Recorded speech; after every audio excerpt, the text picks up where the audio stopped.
Welcome back to Tech Frontiers. I'm Jenny, and, as always, I'm here with Mark, our resident tech whiz. Mark, how's the digital world treating you today? Jenny, I'm doing great. And, I've been digging into something I think is going to be a pretty significant development. It's this new feature from Phound Persona Management. Have you caught wind of this? I've seen a few headlines, yeah. Something about solving the multiple me's problem? Sounds intriguing, but you'll have to unpack that one for me. What time's persona management? In, plain English. Okay, so picture this. You've got your work life, your personal life, maybe a gaming persona, all these different digital spheres, right? It's kind of a pain to juggle separate accounts, emails, the whole shebang. Persona management lets you create distinct digital identities, personas, all within the Phound platform. So kind of like having different, profiles for different parts of your life, but all in one place? That sounds surprisingly organized, actually. I'm a little scattered, so I can see the appeal. Exactly. And it's not just about organization. It's also about privacy and security. See, Phound uses government-backed identity verification. So your work persona, for example, can be officially verified, linked to your actual identity. Whoa, government-backed? That sounds intense. What does that even involve? Do I have to send them my fingerprints or something? Well, the specifics aren't crystal clear, but it likely involves some form of official documentation, maybe even biometric data, like facial recognition or something. The point is, it adds a layer of trust, especially for professional interactions. Think about it.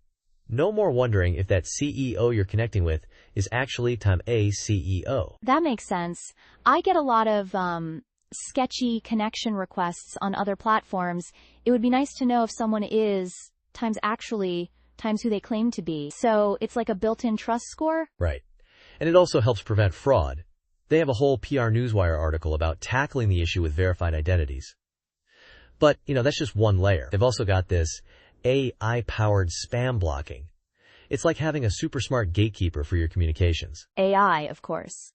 Because everything is AI-powered these days. But seriously, how does that work? Is it just scanning for keywords, or is it more advanced than that? It's definitely more advanced. It's not just looking for, the usual spam keywords. It's learning from user behavior, feedback, the whole deal. They're aiming for a really clean, safe communication environment. Which, let's be honest, is a bit of a unicorn online these days. Tell me about it. My inbox is a constant war zone.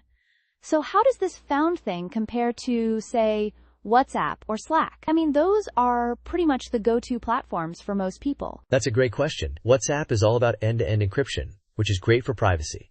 Slack is fantastic for team collaboration, but neither of them really tackles this multiple identities issue in the same way. Phound is trying to be a one-stop shop for all times your communication needs, with this added layer of verified identity. It's a different approach. Okay, I see the distinction. It's less about just secure messaging and more about managing your entire digital presence, with different levels of, you-ness depending on the context. Am I getting that right? You got it.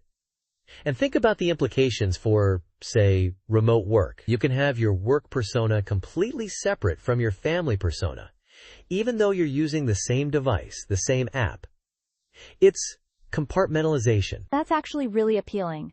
I'm constantly switching between work and personal accounts, and yeah, it gets messy. But what about the ethical stuff? Government-backed verification? That also sounds like a potential privacy concern, doesn't it? Cambridge Analytica. It's a valid point, and a really important one. There's always a trade-off between security and privacy. Phound is emphasizing user control. Data ownership, they say, they're prioritizing privacy. But, we'll need to see how it plays out. Proof is in the pudding, as they say. Right. We've seen how times can go. And speaking of things we don't fully understand yet, what about this Magnum A I saw mentioned? Is that related to the persona management, or is it a separate thing? It sounds like it's part of their bigger vision. From what I gather, Magnum AI is going to be this all-purpose assistant, helping with everything from scheduling to, probably managing your personas, eventually. They're talking about the future of communication, so it's clear they're thinking long-term. Big picture stuff. So it's like they're building an entire ecosystem, not just a messaging app. It is ambitious, I'll give them that. But will people actually use it? And they've already won some awards. the UCTMC Innovation Award for one. So there's some early recognition, at least, but we'll need more user feedback, real-world case studies, to get the complete picture. You know, how it actually works in practice. That's a fair point. We should probably also talk about potential downsides, like, what about the cost? Is this a premium service? Will it be accessible to everyone? Or just, the tech elite? That's a crucial question, and one we don't have a clear answer to yet. If it requires, say, a government ID that's difficult or expensive to obtain in some areas, that could create a real barrier to entry. It could end up excluding the very people who might benefit most from secure, verified communication. Exactly. And what about the AI? We talked about how it blocks spam, but could it also mistakenly block legitimate messages? Or, even worse, show bias in what it flags? That's another valid concern. AI bias is a real problem, and we've seen it pop up in all sorts of applications, from facial recognition to hiring algorithms. If their AI isn't trained carefully, it could disproportionately affect certain groups or types of communication. We need to know they're addressing that. It makes you think, doesn't it? Should we do a poll? Maybe ask our listeners about their biggest concerns with online communication, or whether they'd be willing to share government ID for increased security? I love that idea, Jenny. We could even have a segment where we debate the pros and cons. You could take the privacy advocate side, and I could argue for the benefits of verification. It could be a lively discussion. Ooh, I'm in.